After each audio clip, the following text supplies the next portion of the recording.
Bueno, les voy a presentar a la primera mujer que llega a dirigir una entidad importantísima del que tiene que ver con la producción, con el agro. Ella es María Beatriz Giraudo, elegida hace poquitos días nada más como presidenta de la Asociación Argentina de Productores de Siembra Directa. ¿Qué tal, María Beatriz? Hola María, ¿cómo estás? Bien, qué desafío, ¿no? No hay muchas mujeres, no es un ámbito de mujeres el de los directivos del campo. No, la verdad que no, pero bueno, en nuestra institución podríamos decir que la presencia femenina es muy común. Nosotros tenemos distintos grupos regionales en distintos puntos del país y hay regionales que están compuestas por grupos de productores, ¿no?, que mantienen intercambio y que llevan a la institución en sus lugares de influencia, y hay varios grupos que tienen mayoría mujeres, así que tiene que ver con la técnica que ustedes adoptan, ¿no?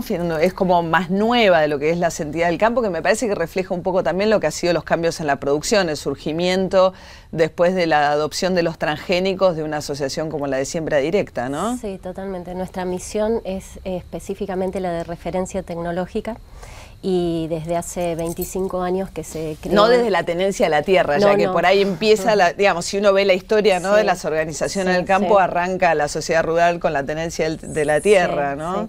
No, al contrario, en el caso nuestro, muchísimos socios ni siquiera son propietarios, obviamente, no es necesario ser propietario para ser socio de APRESID. Nuestra misión, te decía, es claramente de referencia tecnológica, porque el objetivo es buscar las tecnologías que nos garanticen sustentabilidad en los tres ejes, en lo económico, en lo ambiental y en lo social. Eso fue la premisa desde el primer momento. El punto de partida fue la siembra directa. ¿Qué quiere decir la siembra directa? Porque por ahí damos por sobreentendido que todos saben a qué nos referimos, pero ¿por qué el transgénico es lo que desata la siembra directa? Antes de llegar al transgénico, lo que es que rompe un paradigma milenario la siembra directa, porque la agricultura durante miles y miles de años se llevó a cabo bajo labranzas, y lo que hace la siembra directa es eliminar la labranza. Cuando pasa la cosechadora cosechando los granos del cultivo que ya está seco, los rastrojos, los residuos de ese cultivo son dejados sobre el suelo como una cobertura, como una protección, y después sobre esa cobertura pasa la sembradora, que hace una pequeña línea donde deja la semilla, y al costado el fertilizante, o entre las líneas de siembra fertilizante, pero esa es toda la remoción que sufre el suelo, una pequeña línea, y eso realmente tiene unos beneficios impresionantes sobre el suelo, porque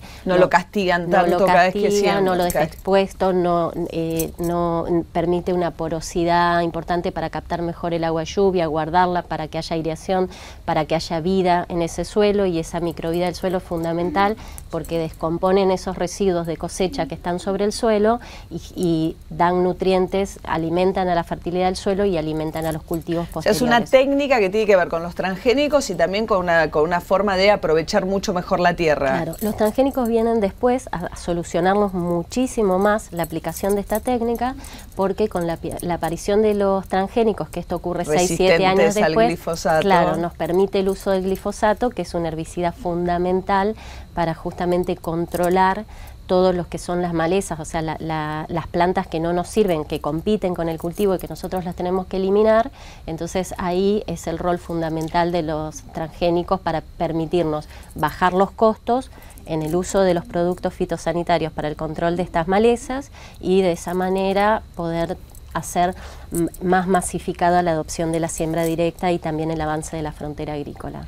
Pero esto, justamente hablando del avance, ¿no?, estos últimos 10 años por ahí, que tuvo que ver con la acumulación de toda esta nueva experiencia con la siembra directa, que permitió un salto en la producción, coincidió además con precios internacionales espectaculares, ¿no? Me parece que por ahí, si uno mira, son justo estos 10 años de un fenómeno donde se conjuga la tecnología que potencia la producción con precios internacionales. Sí, totalmente, y te diría que los primeros 5 años de esos 10 años incluso tuvimos un clima espectacular, inédito durante 4 o 5 campañas consecutivas en el campo. Tener buen acompañamiento climático realmente fue una situación que, bueno, potenció un montón los grupos de siembra, que un montón de grupos de inversores se vuelquen a la actividad agropecuaria. Y sin dudas, bueno, realmente los que subsisten son los que aplican toda la tecnología necesaria para la sustentabilidad, porque la siembra directa es una de las herramientas y fundamentales para empezar el camino de la sustentabilidad. Pero si no están acompañadas de otras buenas prácticas como son la rotación de cultivos, o sea que a la soja la siga un trigo, un maíz o un sorgo. Pero estamos muy sojizados en ese sentido. Muy sojizados. Falta la rotación, falta la fertilización estratégica y falta el manejo integrado de plagas, malezas e enfermedades, que eso después deriva en uso responsable de todo lo que es fitosanitarios. Nosotros estamos alimentando a los animales que comen los chinos, digamos, como dentro de este proceso, digamos, que lo que está pasando básicamente es eso. Sí, sí, totalmente, y aparte por eso nosotros realmente el eje de los próximos años, de los 2 próximos años de APRESID, además de tener una fuerte profundización en la línea de investigación tecnológica para tratar de revertir esta situación que estamos viviendo ahora, de que la adopción de la siembra directa es masiva, pero que faltan las otras buenas prácticas que acompañan. Falta rotación, falta fertilización correcta y además de hacer eso, también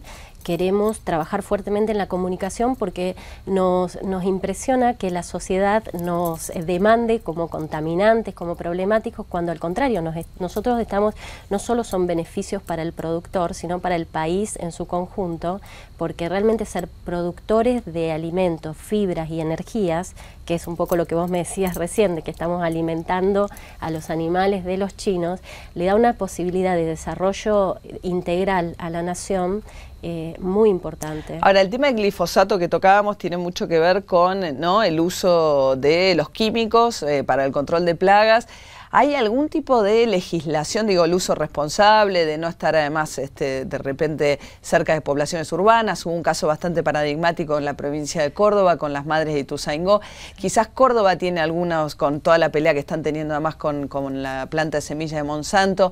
Hay como grupos ambientales que identifican todas estas prácticas con peligros para el medio ambiente. ¿Cómo es la regulación y si hay realmente control o depende de la responsabilidad de cada productor la aplicación del glifosato en la Argentina? No. Por empezar, el glifosato no es un producto problemático para nada, es uno de los productos más amigables con el medio ambiente.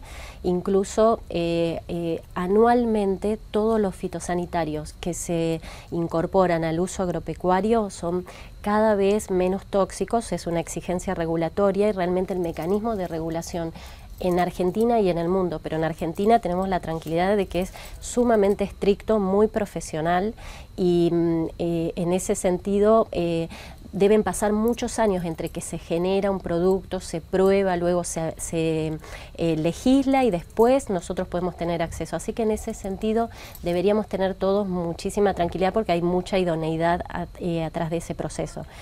Los problemas, como siempre, somos las personas y hay personas que hacemos las cosas bien y hay personas que hacemos las cosas mal, en todos los ámbitos, productores, aplicadores, controladores, funcionarios.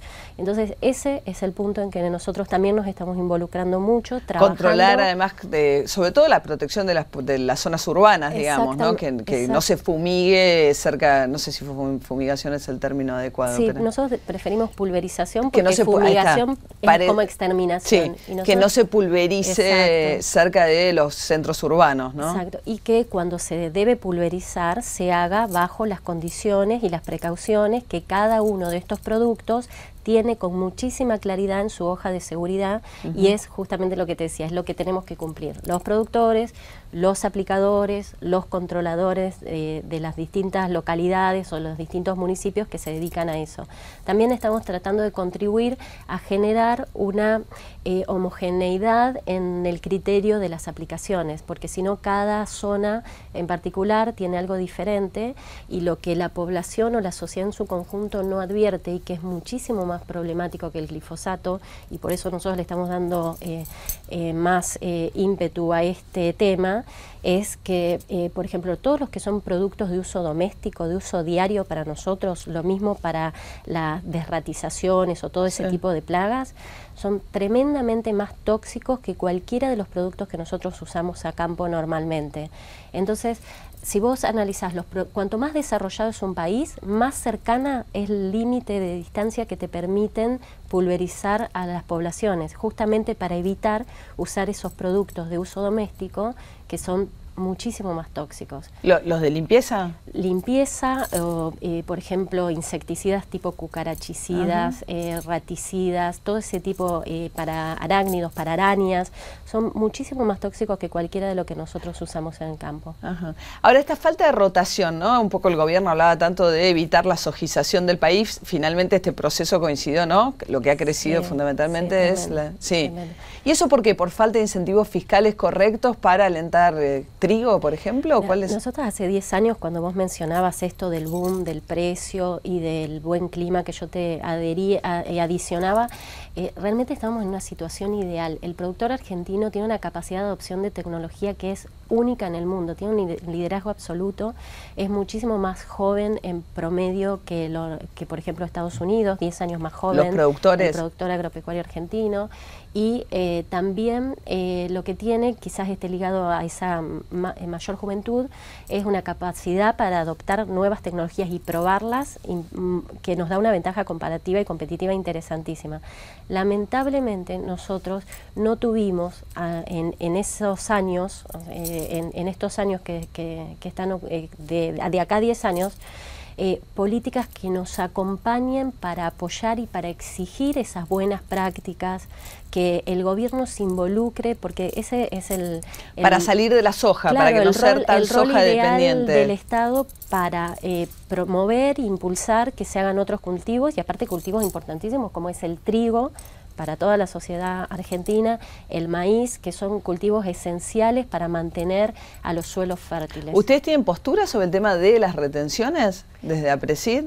Bueno, nosotros, por supuesto que como productores, a título personal, cada uno de nosotros participamos en distintos ámbitos, tratando de generar las mejores políticas para llevar adelante lo que nosotros estamos convencidos para lograr ese manejo sustentable y esa producción sustentable. Pero dentro de APRESID, no porque tenemos un mandato técnico, no político, pero de todas maneras pensamos que seguimos teniendo oportunidades únicas como para trabajar juntos, Estado y privados, poniéndonos de acuerdo. ¿Vos sos productora? Yo soy productora y soy asesora. ¿Qué tipo de producción? Empresas.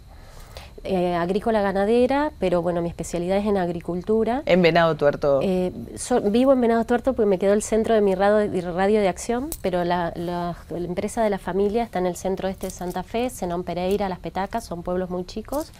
Y con terceros. ¿Y vos como mujer asumiste el mando de los negocios de la familia? Sí, bueno, trabajo con mi padre, que también está súper involucrado, es escribano, pero bueno, fue uno de los pioneros de APRESID, que por eso estoy desde el primer momento.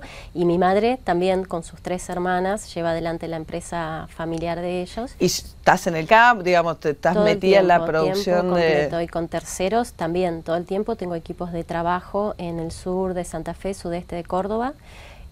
Ya son equipos que están cumpliendo 20 años en los próximos días y muy compenetrados todos en el manejo sustentable. Igual a veces me da la sensación de que como que fueron años también de mucho equívoco, ¿no? Más allá de la confrontación con el gobierno, por esta idea de que el campo está malísimo y uno escucha y después decís, bueno, son 10 años espectaculares, tuvimos precios internacionales espectaculares, obvio, hubo un montón de conflictos, hasta toda la discusión alrededor de las retenciones y demás, pero daría la sensación de que a veces, digamos, que cuesta entender para el que no es del campo realmente cuál es el panorama, porque evidentemente los pequeños productores se han visto mucho más afectados, pero también hay un montón de gente a la que le fue muy bien con el campo estos años. Sí, totalmente, y aparte somos espantosos porque vivimos quejándonos, o sea, cuando llueve estamos esperando que pare de llover, cuando no llueve, ¿cuándo va a llover? Y eso lo vivimos transmitiendo a la sociedad, y aparte de que somos aburridísimos contando lo que hacemos, y entonces tuvimos una oportunidad. Nosotros siempre decimos que siempre tratamos de buscarle cosas positivas al conflicto de la 125 con el gobierno, ¿no? Y decíamos, bueno, lo que verdaderamente nos dimos cuenta ahí, primero, que nos creíamos el ombligo del mundo, que nos mirábamos todo el tiempo nuestra actividad sin darnos cuenta que teníamos que compatibilizar con el resto de la sociedad.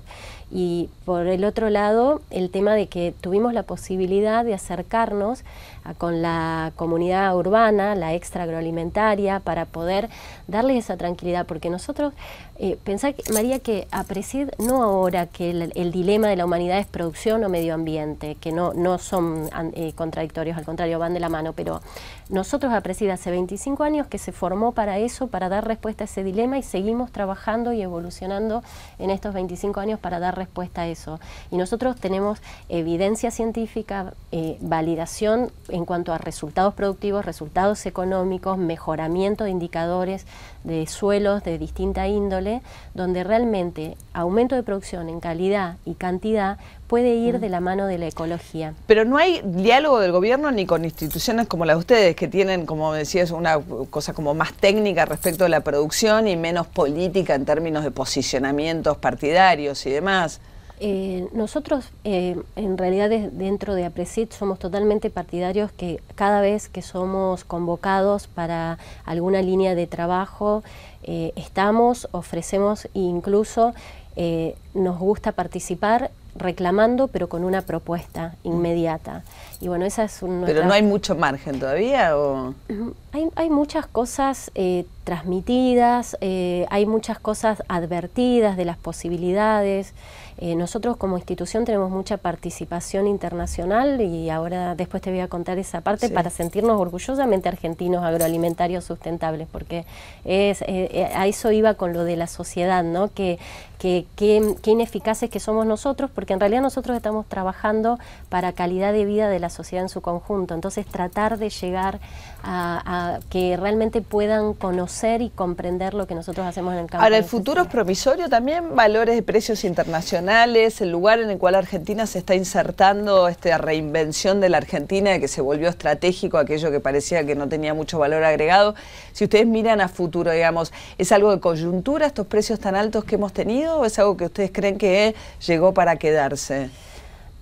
Nosotros pensamos que la oportunidad sigue, porque el aumento de la población es una realidad y la demanda por lo tanto. Entonces, no es algo que va a pasar, no es algo efímero, y lo que más fortaleza encontramos es en la potencia Cono Sur, porque realmente por un lado el liderazgo de prácticas sustentables que tiene Argentina, Brasil, Paraguay y Uruguay es único en el mundo. Ahora te voy a contar unos números en ese sentido para que tomes dimensión. Y por otro lado, pensando que Argentina y Brasil va a dar o empieza a dar respuesta al 40% del aumento de demanda mundial de alimentos de los próximos 20 años, obviamente que la oportunidad para nosotros sigue siendo tremendamente vigente y creciendo. Por eso te decía que en todos los ámbitos, incluso en el político, seguimos en el Estado seguimos poniendo nuestro granito de arena con nuestras convicciones y los resultados obtenidos en este tiempo. Y te decía que tenemos mucha participación internacional, porque de la superficie del planeta, solo el 3% es agrícola.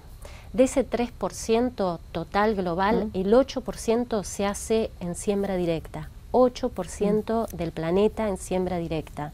De ese 8%, el 80% está en el continente americano, y el 75% lo tiene el liderazgo del Cono Sur. Esos números son contundentes. El reino de la siembra directa. Bueno, y María Beatriz Giraudo, que tiene como nueva presidenta de APRESID un poco la obligación de la difusión de esto y de meterlo en el debate, así que muchas gracias, María Beatriz. Gracias a vos, y queremos cumplir nuestro sueño de que todos los argentinos nos sintamos orgullosamente país agroalimentario y agroindustrial, porque producimos fibras, alimentos y energías, no solo para nosotros, sino para 10 veces nuestro país.